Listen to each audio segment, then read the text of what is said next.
Hello everyone.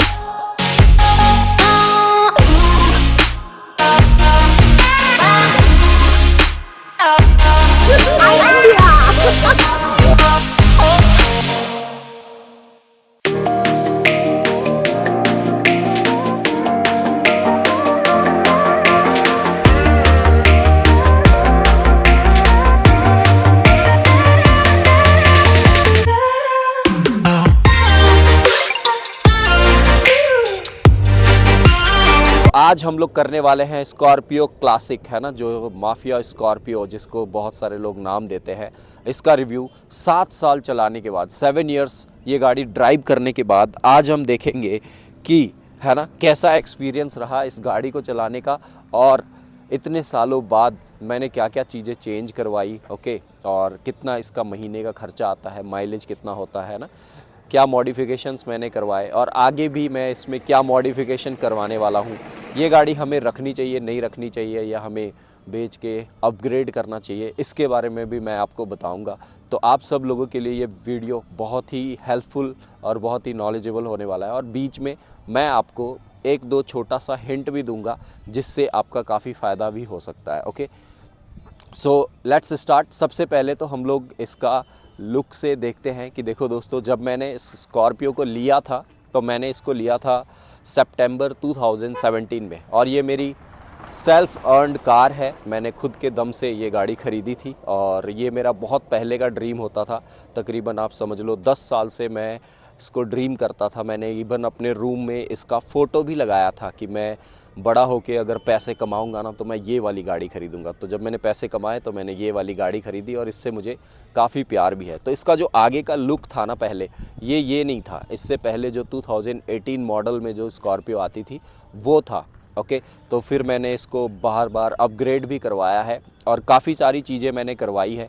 देखो दोस्तों, मैं आपको बता दूं तो ये गाड़ी ख़रीदने के बाद मैं तकरीबन इसको 1,85,000 किलोमीटर के आसपास मैं चला चुका हूँ ऑलरेडी। 100 एंड, है ना, 85,000। सो गाइज़, जब मैंने ये गाड़ी परचेज़ किया था तो इसमें बहुत सारी चीज़ें नहीं होती थी, जैसे ये DRLs जो है ये टॉप मॉडल वाले नहीं होते थे, फॉग लैंप्स नहीं होते थे, है ना, ये सारी चीज़ें नहीं होती थी। ये मैंने अलग से लगवाया है, अपग्रेड किया है। अभी नहीं, 1 साल बाद किया था मैंने अपग्रेड। और उसके बाद इसमें जो पहले टायर्स आते थे, वो रिम आते थे, वो नॉर्मल रिम आते थे। फिर उसके बाद मैंने इसमें ब्लैक कलर के अलॉयज़ भी डलवाए। ब्लैक कलर के अलॉय डलवाए वो तब अच्छे लगते थे जब मैं धो के रखता था, बहुत अच्छा। लेकिन जब मैं ऑफ रोडिंग या बहुत सारे कीचड़ या बहुत ऐसी जगह पे चलता था तो फिर वो गंदा सा दिखता था, और बार बार धुलवाना रोज़ रोज़ तो पॉसिबल नहीं होता था। ट्रिप पे रहते थे कभी 8 दिन 10 दिन पे, तो लगता था। फिर उसके बाद मेरे को जब टायर चेंज करवाने हुए तो मेरे को थार के अलॉयज़ मिल गए, और ये काफ़ी स्ट्रॉन्ग है बहुत, क्योंकि पिछला वाला जो मैंने अलॉय लगवाया था वो टूट भी गया था एक बार, बहुत छोटे से खड्डे में। जब 7-8 लोग बैठे हुए थे, ना, तो एक बार एक खड्डे में गिर के पीछे वाला अलॉय टूट गया था, तो कॉन्फिडेंस थोड़ा सा ठीक नहीं रहता था। तो फिर मैंने ये वाले डलवाए लिए, और ये भी जब 17 इंच की जगह 18 इंच मैंने डलवाए हैं। बट इसमें भी जब आप कट लगाते हो ना तो थोड़ा सा इसमें टच होता है, और काफ़ी सारे लोग इसमें 20 इंच के 22 इंच के अलॉयज़ लगाते हैं। वो लगाते टाइम तो बहुत अच्छा लगता है, दूसरा इंसान जब उसको देखता है तो मुड़ के उस टाइम पे भी बहुत अच्छा लगता है।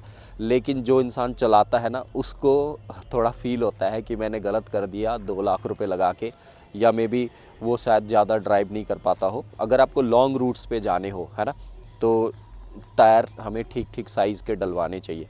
ये सारी चीज़ें हुई। माइलेज की बात करें तो तकरीबन 1,85,000 किलोमीटर चलाने के बाद जो एवरेज माइलेज मुझे मिला है वो 10 किलोमीटर के हिसाब से मिला है, 10 किलोमीटर पर लीटर के हिसाब से मेरे को मिला है। कभी कभी ये 12 भी दे देती है, कभी कभी मैंने 14 भी कैलकुलेट किया है ना, बट ऑन एन एवरेज रखो तो 10 की माइलेज ये देती है, ठीक है। और घूमने की बात करूं तो मैं इस गाड़ी को लेके बहुत सारी जगह जा चुका हूं। मैंने ख़रीदा इसको हिमाचल में था। मैं खुद वेस्ट बंगाल से बिलोंग करता हूं, तो हिमाचल में मैंने इसको परचेज़ किया था। पिछले 7-8 सालों से मैं हिमाचल में ही रहता हूं, और हिमाचल से मैं इस गाड़ी को लॉन्गेस्ट मैं बात करूं तो मैं इसको भूटान लेके जा चुका हूं, वेस्ट बंगाल लेके जा चुका हूं, दार्जिलिंग, सिक्किम, ठीक है। और बाकी जगह अगर आप मथुरा, वृंदावन, आगरा, लखनऊ, है ना, ये सब सारी जगह तो मैं काफ़ी बार जाते आते रहता हूं।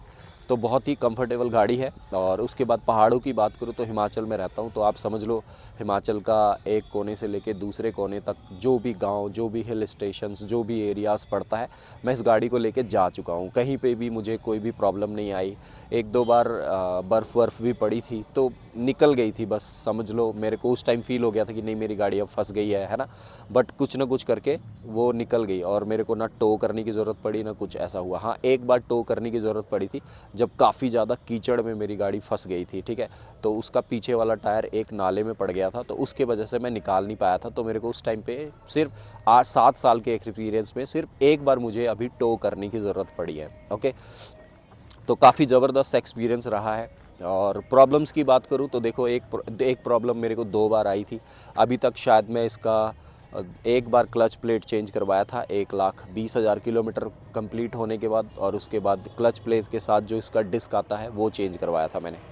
कि उत्तराखंड गए थे घूमने के लिए, तो काफ़ी लंबा ट्रिप था। वहाँ पे हाफ क्लच में बहुत बार खींचना पड़ा था गाड़ी, तो उसके वजह से वो भी 1,00,000 किलोमीटर चलने के बाद वो ख़राब हुई थी। 1,10,000 12,000 के आसपास ख़राब हुई थी। तो उस टाइम पे गियर बॉक्स में प्रॉब्लम आ गई थी। यस, इसके महिंद्रा की गाड़ी में काफ़ी बार गियर बॉक्स की प्रॉब्लम आती है, बट वही है 5 साल तक कंपनी वारंटी देती है, तो आपको टेंशन लेने की ज़रूरत नहीं होती है। कंपनी खुद बना के देती है, सारा कुछ ठीक से करती है। 2 बार ख़राब हो चुका है, लेकिन 2 बार मेरे जेब से पैसे नहीं लगे थे, कंपनी ने खुद बना के दिया था। और कंपनी के जो स्टाफ होते हैं वो भी काफ़ी जगह तो देखो बहुत फ्रेंडली है, मेरे से तो काफ़ी फ्रेंडली है और काफ़ी मेरी हेल्प भी कर देते हैं। कभी कभी जल्दी भी गाड़ी दे देते हैं, कोई प्रॉब्लम में ज़्यादा टाइम लगना हो बट कम में दे देते हैं वो मेरे को गाड़ी। तो काफ़ी सारे इसके वो है। और देखो हाइट, ये सब चीज़ें आपको यूट्यूब में बहुत सारे और ब्लॉगर्स आपको है ना बता देंगे कि इसकी विथ मैं देखो ब्लॉगिंग गाड़ियों के बारे में जानकारी देने वाला इंसान नहीं हूँ मैं। बस आज आपको अपना गाड़ी का, स्कॉर्पियो का एक रिव्यू शेयर कर रहा हूँ 7 साल चलाने के बाद कैसा रहता है, ठीक है।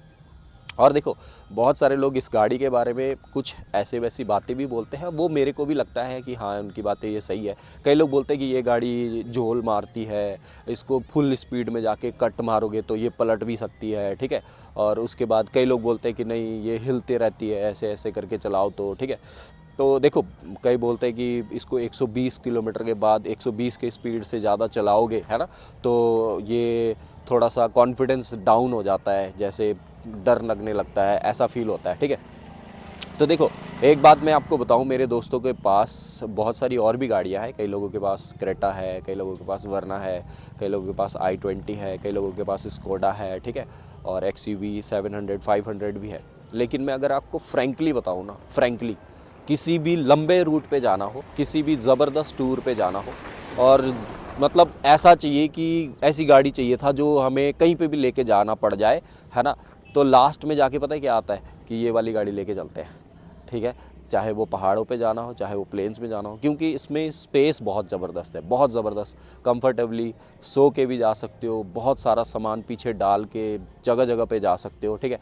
ये चीज़ इसके अंदर है। और आपको बात करूँ तो अभी के टाइम पे आप देखोगे ना तो ज़्यादा जगह पे स्पीड लिमिट्स लगे हुए हैं। आप 180 150 200 है ना, दोस्तों के पास मर्सिडीज़ भी है, बट क्या फ़ायदा अगर देखो हम चला ही नहीं पाते हैं। हम स्पीड की बात करें है ना, देखो जर्मनी तो में तो है नहीं कि हम 350 की स्पीड में भी भगा रहे हैं, कोई वो वाली बात नहीं है, ठीक है।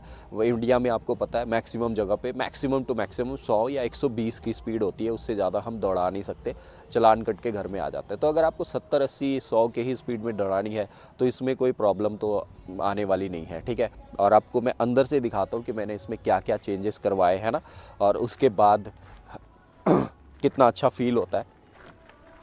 ओके, तो देखो दोस्तों मैंने इसमें सबसे पहले तो मैंने इसके अंदर ना अंडर सीट बेस लगवाया था, जो काफ़ी सारे लोग पीछे बहुत बड़ा बेस लगा देते हैं। मेरे को स्पेस बचाना था क्योंकि मेरे को लगेज वगैरह बहुत रखने होते हैं, तो मैंने ये अंडर सीट बेस लगवाया था। ये तकरीबन 12-13 हज़ार रुपये का आया था और काफ़ी अच्छा डिजिटल साउंड देता है। मतलब वो ऐसे वाला साउंड नहीं देता है कि आसपास के इलाका हिल जाए, ऐसा हो जाए वैसा हो जाए, है ना, गाड़ियों का शीशा कांपने लगे। वो तो देखो थोड़े देर के लिए अच्छा लगता है, लेकिन आपको जब ज़्यादा लंबे समय तक सुनना हो तो एक सूदिंग साउंड अच्छी लगती है, राइट। तो मैंने इसमें कंपोनेंट्स भी चेंज करवाए थे, ठीक है। और उसके बाद मैंने इसके अंदर ना ये स्क्रीन डलवाया था, ये आप देख सकते हो। ये मैंने इसके अंदर स्क्रीन डलवाया था। ये बहुत अच्छा स्क्रीन है, टच स्क्रीन है, यूट्यूब वगैरह सब कुछ चलता है। इसके साथ मैंने बगल में वाईफाई लगा दिया है जियो का, तो इसका अलग से जियो चलता है और वाईफाई से कनेक्ट होके एनी टाइम हम इस पर गाना वाना चला सकते हैं, ठीक है। और पीछे भी काफ़ी स्पेसियस है। अगर ये इसका पीछे वाला मैं सीट खोल दूं, है ना, तो ये सीट बहुत पीछे हो जाती है, आराम से लेग स्पेस बहुत ही ज़्यादा आता है। मतलब आप समझ लो 4-4 5-5 लोग भी बैठते हैं, मम्मी पापा, है ना, कोई एक अंकल आंटी और साथ में 1-2 बच्चे बीच में बैठ जाते हैं। कभी कभी एक बार तो मेरा एक दोस्त रात को इमरजेंसी पड़ गया था, तो वहाँ से बस नहीं मिल रही थी, तो उसने ना इसमें 14 लोग बिठा के ले गया था। 14 लोगों को बिठा के गांव में छोड़ के आ गया था। एक प्रॉब्लम हो गई थी उस वजह से, ठीक है। तो पीछे की बात करें तो दोस्तों अब मैं थोड़ा सा आपको पीछे का स्पेस दिखाता हूँ। देखो कितना ज़्यादा स्पेस है, कितना ज़्यादा स्पेस है दोस्तों। आप इमेजिन करके देखो कितना स्पेस है। ऊपर से ये सीट अभी खुली नहीं है, जब ये सीट खुल जाएगी ना तो समझ लो आप 6-8 लोगों को यहीं बिठा सकते हो आराम से। तो इतना स्पेस होता है। आप समझ लो हम फैमिली ट्रिप पे गए थे एक बार, तकरीबन आप समझ लो 10 दिन के ट्रिप पे थे, 10 दिन के ट्रिप पे थे और हम लोग 6 लोग थे, है ना।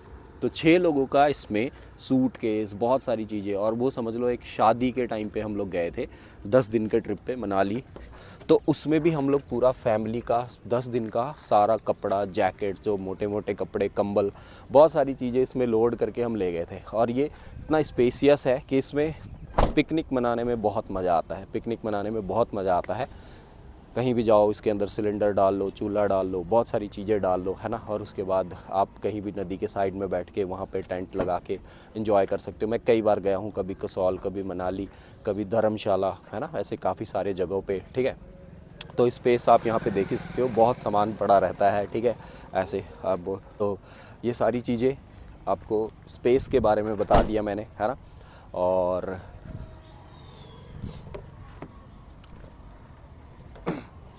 और आपको दिखाऊं तो काफ़ी अच्छा वो रहा है। आगे मैं इसमें और चेंजेस करवाने वाला हूँ। अभी कोई बेचने का ख्याल नहीं है इस गाड़ी को। क्यों नहीं बेचना चाहता हूँ? क्योंकि देखो अभी कंपेयर करो तो अभी जो दूसरी गाड़ियाँ आ रही है उसमें काफ़ी सारे वो आते हैं, इस तरीके का दमदार भी नहीं होता है। जो इंजन पावर होती है वो उस तरीके का मिल भी नहीं रहा है। और डीजल इंजन में आजकल गाड़ियाँ कम हो रही है, धीरे धीरे पेट्रोल में कन्वर्ट हो रहे हैं, उसमें माइलेज नहीं होता, पेट्रोल ऊपर से महंगी। और दूसरी बात, जो दूसरी गाड़ियाँ आ रही है उसमें इंटरनल फीचर्स बहुत ज़्यादा है। तो इंटरनल फीचर्स बहुत सारे ऐसे होते हैं जिसको हम लोग काफ़ी टाइम पे यूज़ भी नहीं करते हैं। इंडिया में उतना ज़्यादा यूज़ भी नहीं होता है, बस फीचर है इस नाम का होता है कि हाँ इसमें ये गाड़ी में ये फ़ीचर है, बट यूज़ ज़्यादा नहीं होता है ना। और लेने जाओ तो शायद मुझे जेब से और 10-15 लाख रुपए और लगाने पड़ेंगे, है ना। तो मैं प्लान कर रहा हूँ कि अभी इस गाड़ी को रखूँगा और इस गाड़ी को रखने के बाद शायद 2026 या 2027 में मैं प्लान कर रहा हूँ दूसरी गाड़ी लूँगा। मेरे को सेडान गाड़ी एक लेने का मन था, वो नहीं है ना। बट सेडान भी फिर वही ड्रॉबैक्स बहुत सारे लगते हैं। तो अब मेरा मन जो हो रहा है वो नेक्स्ट गाड़ी लेने का, वो रूबीकॉन के ऊपर हो रहा है। वो रूबीकॉन मैंने पता किया था तो तकरीबन 82 लाख रुपीस के आसपास वो गाड़ी है। उस पर बहुत ज़्यादा मेरा मन है। Next year I am planning कि मैं रूबीकॉन बाय कर पाऊँ, है ना। और इस गाड़ी को तो मैं रखूँगा ही, क्योंकि ये मेरी खुद की दम के कमाई से ली हुई पहली गाड़ी है ना। देखो उतना ज़्यादा इमोशनल मैं होता नहीं हूँ, बट फिर भी एक वो है कि गाड़ी के साथ में, है ना, कि इसको ज़रूर रखूँगा। बेच के क्या करेंगे, पापा चलाएगा, भाई चलाएगा, है ना, ऐसे। और मेरी टीम में लोग हैं वो इसको यूज़ कर पाएंगे बाद में, ठीक है। तो यही चीज़ है। और काफ़ी अच्छा रिव्यू रहा, बहुत ज़बरदस्त। आप समझ लो अगर मैं प्रॉस की बात करूँ तो स्पेशियस बहुत है, कहीं पे भी जा सकती है। इसका एक समझ लो हेड टर्नर है, जब आप रोड पे चलाते हो इसको, है ना, तो लोग मुड़ के ज़रूर देखते हैं। बहुत सारे लोगों का ये गाड़ी ड्रीम है ना, अभी भी ड्रीम है। बहुत सारे लोगों से, छोटे छोटे बच्चों से भी पूछोगे ना, बड़ा कौन सी गाड़ी लगोगे, कौन सी गाड़ी लेके जाएगा, तो उनके मुंह से यही निकलता है स्कॉर्पियो, स्कॉर्पियो। तो ऐसी ऐसी ये कार है। और माइलेज आपको मैंने बता ही दिया, है ना। और काफ़ी खड्डे खुड्डे ऐसी वैसी चीज़ों में तो आप ग्राउंड क्लियरेंस और ये देख ही सकते हो, कहीं पे भी कोई प्रॉब्लम नहीं आती है। मैं ऐसी ऐसी जगह पे जहाँ गया हूँ जहाँ इतने बड़े बड़े पत्थर होते थे और उस पत्थर पे भी ऐसे ऐसे करके चल रही है, बट पहुँच जाती थी और पहुँचा देती थी। तो आप समझ लो एक ना ये हनुमान गाड़ी समझ सकते हो, जो कहीं पे भी आपको पहुँचा सकती है, ठीक है। दोस्तों, तो देखा आपने, तो होप सो आप सब लोगों को देख के अच्छा लगा होगा, है ना। और आप चाहो तो मेरा चैनल सब्सक्राइब भी कर सकते हो। बेसिकली मैं ट्रैवल करके व्लॉग बनाता हूँ, अभी बनाना शुरू किया है। मैं काफ़ी टाइम से ट्रैवल करता था, तो मैंने सोचा चलो ब्लॉग्स वगैरह भी बना लेते हैं, अपना वीडियो याद रह जाएगी, है ना उसका। तो इसमें मैं अब कुछ चीज़ें चेंजेस करवाने वाला हूँ, जो कुछ टाइम बाद कराऊँगा। जैसे मैं इसमें सीट्स कंफर्टेबल वाली करवाऊँगा, थोड़ी सी बहुत जो लग्जरी टाइप की लगे। आगे का डैशबोर्ड्स चेंज करवाने वाला हूँ, ठीक है। और थोड़ा सा आगे से कुछ हो सकता है तो वो मैं चेंजेस करवाऊंगा, बट बहुत ज़्यादा चेंजेस नहीं करवाऊंगा, क्योंकि चंडीगढ़ और कई सारी सिटीज़ में मैं लेके जाता हूँ, तो वहाँ पे छोटी मोटी चीज़ें भी वो लगे ना कि गड़बड़ है, तो उसका भी वो चालान काटने पे आ जाते हैं और काफ़ी ज़्यादा अच्छा नहीं लगता है। और ज़्यादा मॉडिफिकेशन कराए तो कभी कभी क्या होता है, एक बार मैंने फॉग लैम्प बाहर से डलवाए थे, तो उसका क्या हुआ, एक जलना शुरू हो गया और दूसरा बंद रहता था। फिर कभी इधर वाला चलता था, फिर कभी इधर वाला नहीं चलता था। तो जो आउट ऑफ द मार्केट वाली कई सारी चीज़ें होती है ना, वो ढंग से कभी कभी काम नहीं करती है, बाद में फेल हो जाती है, फिर आप उससे इरिटेट ज़्यादा होते हो। तो मैंने जो भी चीज़ कराई एजेंसी में करवाई है, और बाहर भी कराता हूँ, तो अगर छेड़छाड़ ज़्यादा ना करना पड़े तभी करवाता हूँ मैं। ओके, सो ये स्कॉर्पियो का रिव्यू रहा। मेरे को तो बहुत मज़ा आता है गाड़ी चला के। ये गाड़ी का जब मैं स्टीयरिंग पकड़ता हूँ तो मेरा कॉन्फिडेंस लेवल कुछ और हो जाता है। मतलब आप समझ लो कहीं पे भी जाने के लिए, है ना, रेडी। थकान उतनी ज़्यादा नहीं होती है इस गाड़ी को चला के, ठीक है। हाँ, ऑटोमेटिक नहीं आती है, नहीं तो और मज़ा आ जाना था। ऑटोमेटिक आता और 4x4 होता तो मेरे को लगता है one of the best selling car in India में ये हो सकती थी, ठीक है। अभी भी बहुत ज़्यादा बिकती है, मेरे को नहीं पता, लेकिन पिछले साल मैंने कुछ इंस्टाग्राम पे पोस्ट देखे थे तो बहुत ज़्यादा बुकिंग, अभी भी लोग इसको परचेज़ कर रहे हैं। जो स्कॉर्पियो NI है वो काफ़ी महंगी है, और शायद कुछ लोगों को उसका पीछे से डिज़ाइन पसंद नहीं आया, कुछ ऐसा नहीं लगता। और जो थार आई है, थार भी पहले अच्छी लगी, बट आप जब जाके प्राइस पता करोगे, टॉप मॉडल 4x4 ऑटोमेटिक, है ना, तो वो भी 26-27 लाख रुपए के आसपास पहुंच जाती है, ठीक है। तो कई लोग मे बी अफोर्ड नहीं कर पाते हैं, या कई लोगों को वो नहीं लगती है। तो एक समझ लो हेड टर्नर गाड़ी इस टाइम पे भी अगर लेना चाहते हैं तो काफ़ी लोगों का चॉइस जो है वो स्कॉर्पियो क्लासिक अभी भी है, ठीक है। और सच में ये बहुत मज़ा आता है ये गाड़ी को चलाने में। सर्विसिंग की बात करूँ तो मैं शायद इसका आगे का 4 बार, हर 30 हज़ार किलोमीटर पे मैं इसके ब्रेक पैड्स चेंज करवाता हूँ। ब्रेक पैड्स ज़्यादा का नहीं आता है, ऑलमोस्ट आप समझ लो 5,000 रुपये के इसके ब्रेक पैड्स आते हैं, आगे के और पीछे के 5,000 के आते हैं। उसके बाद अगर ड्रम चेंज करना हो तो वो 10,000 रुपये और एक्स्ट्रा लगा लो आगे पीछे का, तो वो बहुत टाइम बाद कराना पड़ता है। पीछे का तो मेरा अभी तक चेंज भी नहीं हुआ है। आगे का मैंने वो हूटर जैसा था वो मैंने चेंज कराया था, वो अराउंड 8,000 का मेरे को पड़ा था, ठीक है। और इसमें एक बार मैं क्लच प्लेट चेंज करा चुका हूँ, है ना, तो उसका भी 12-14 हज़ार रुपये खर्चा आया था। बाकी इसकी सर्विसिंग कॉस्ट देखे तो उतना ज़्यादा भी नहीं है। सर्विस में देखो कंपनी में कराते हैं ऑब्वियसली, तो वहाँ पे लेबर चार्जेस जोड़ के थोड़ा सा महंगा लगता है, बट अगर देखें तो मोबिल ये वो सारी चीज़ें 5-7 हज़ार रुपये में हमारा सर्विस हो जाता है, वो भी 20,000 किलोमीटर पे कभी, तो कभी 10,000 किलोमीटर पे, ठीक है। ज़्यादातर 20,000 किलोमीटर पे इतना खर्चा आता है, तो उतना ज़्यादा भी नहीं है, है ना। और काफ़ी अच्छी गाड़ी है, मज़ा आता है चला के, ठीक है। और बाकी अलग अलग जगह पे अब मैं ट्रैवल करूँगा, अब मैं ब्लॉग्स डालूँगा बहुत सारे जगह पे, तो मैं आपको शेयर करूँगा कि इस गाड़ी को लेके मैं कहाँ गया, है ना, और वहाँ पे कैसे कैसे हमारे एक्सपीरियंस रहे। तो आगे के वीडियोज़ और देखना चाहते हो, ठीक है, तो आप ज़रूर चैनल को सब्सक्राइब करें। और अगर आप इंस्टाग्राम पे मुझे फॉलो करना चाहते हो तो लक्ष्मण सुनरी 17 के नाम से मेरा इंस्टाग्राम आईडी है, वहाँ पे जाके आप फॉलो कर सकते हो, ठीक है। अभी जस्ट हमने ये ब्लॉगिंग वाला जो सिस्टम है ये तैयार करना शुरू किया है, तो आगे आपको बहुत ज़बरदस्त क्वालिटी भी मिलेगी और बहुत सारी चीज़ें आपको सीखने के लिए भी मिलेगी। Okay, so see you guys everyone, है ना। और आप भी इंडिया के किसी भी स्टेट से, कोने से, कहीं से भी बिलोंग करते हो, है ना। मेरा बिज़नेस ब्लॉगिंग का नहीं है, मेरा बिज़नेस कुछ और है। मैं यूथ लोगों को पार्ट टाइम बेसिस में काम करना सिखाता हूँ, और कैसे जो बाहर की कंपनीज़ होती है उनके प्रोडक्ट्स को इंडिया में लाके आप उसके थ्रू कैसे बिज़नेस कर सकते हो, इन सब चीज़ों के बारे में मैं ट्रेनिंग्स देता हूँ, जिसके मैं कोई भी फ़ीस नहीं चार्ज करता हूँ। हाँ, बट जो आप बिज़नेस करोगे उसका कुछ परसेंटेज मेरे को आपको देना पड़ेगा, ठीक है। तब देना पड़ेगा जब आप कमाना शुरू करोगे और उस लायक बनोगे तब, ठीक है। तो अगर आप सीखना चाहते हो तो मैं आपको इसके बारे में भी बता सकता हूँ। आप मेरे इसके लिए आपको मेरे इंस्टाग्राम पे जाने की ज़रूरत पड़ेगी, ठीक है। सो सी यू एवरीवन, मिलते हैं नेक्स्ट ब्लॉग में। Thank you so much. Hello everyone.